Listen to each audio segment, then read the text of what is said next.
Good afternoon. I'm Dave Messersmith with Penn State Extension and a member of Penn State's Marcellus Education team. And this afternoon I'm joined by Bryan Swistock. Bryan is a water quality extension specialist at Penn State University and also a part of Penn State's Marcellus Education team. And actually today we're on the banks of Spring Creek here in Center County, so it's an appropriate setting to talk about water as it relates to Marcellus Shale. We're going to do a couple of video clips with Bryan this afternoon. The first one relates to private water testing, having homeowners and landowners test their private water supplies prior to drilling taking place in their area. So, Bryan, thanks for joining me today. Sure. This is the first question. Can you give me a real quick background on why a landowner or a homeowner might want to test their private water supply before drilling occurs in their area? Well, it's really critical to document the water quality in that water well prior to the drilling so that you can prove, if anything would happen, you can actually prove that the damage occurred. If you only test afterwards, you can't prove that problem wasn't there before the drilling. So it's really a matter of documenting conditions before the drilling occur. That's really critical. So there's a number of reasons why a landowner would want to do testing. Are you seeing a number of people do testing now? Yeah, we're seeing a lot of testing of private water supplies, a lot of interest, a lot of questions about it. And it's ironic to me because we've worked with this population of people for a long time and it's been hard to get them to test their water. As long as the water tastes okay, smells okay, they don't consider testing important. But now everybody wants to test their water and they're wondering where to go and how to do that and what parameters to test. So tremendous interest in it right now. Good, good. Well, it's good to hear that.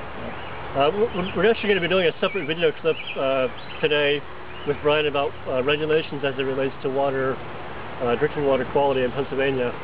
But Bryan, if you could maybe just talk a little bit about some of the non-regulatory things that a landowner might think about when considering testing their water supply.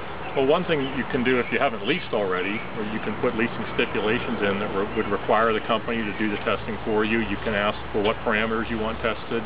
If you want testing done before or after drilling, you can make up all those rules in your leasing. If the leasing has already been completed, then you're pretty much stuck with voluntary testing that you might arrange with a laboratory to come out and collect those samples. And there, you definitely would want to get it done if you're within a few thousand feet.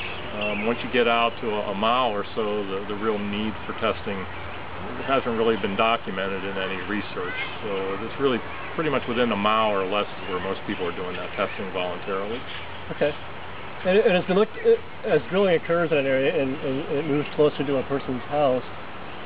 What is the time frame that you recommend for them to do testing? Should they do testing now if they expect drilling to occur in the next couple of years?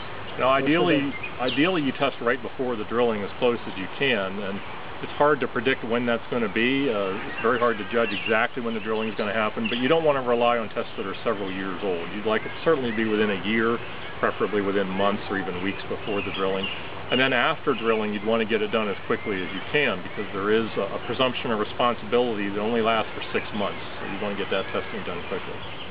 As a person that's considering testing their private water supply, is there a standard list of parameters of things they should be testing in their water? Yeah, unfortunately there's no absolute standard list and regulations or anywhere. There are certain parameters that everybody's doing, things like methane in the water and total dissolved solids and chloride and barium.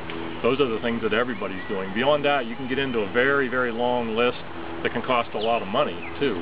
So we recommend sort of a tiered approach of starting out with those things I just mentioned as absolute necessary parameters, and then add on whatever you can afford. And we have that all listed out in a fact sheet with the whole list of parameters that people might consider. We'll have you give the website address in a minute. Okay. But just to wrap up this clip, can you speak a little bit about third-party testing and how that relates to having a landowner do their water testing? Third-party testing is absolutely critical here, and what that means is that you hire a person from a state-accredited laboratory to come out to your home to collect the samples. Do not collect them yourself. They come out, they collect the samples to make sure that they're collected properly and professionally, and most importantly, to make sure that they'll stand up in court if they ever have to. If the homeowner collects a sample, they have very little viability in a court case if that were ever to happen. So third-party testing is really critical. Pay that extra $20 to $50 to get somebody out there from the lab. Okay, Bryan, thank you. Before we end, I'll have you give your web address for your Water Resources website. Yeah, it's just water.cas.psu.edu. So there's no www in that address, just water.cas.psu.edu. Okay, Bryan, thanks for your time this afternoon. Thank you. And stay tuned for some more of our video clips. Thank you.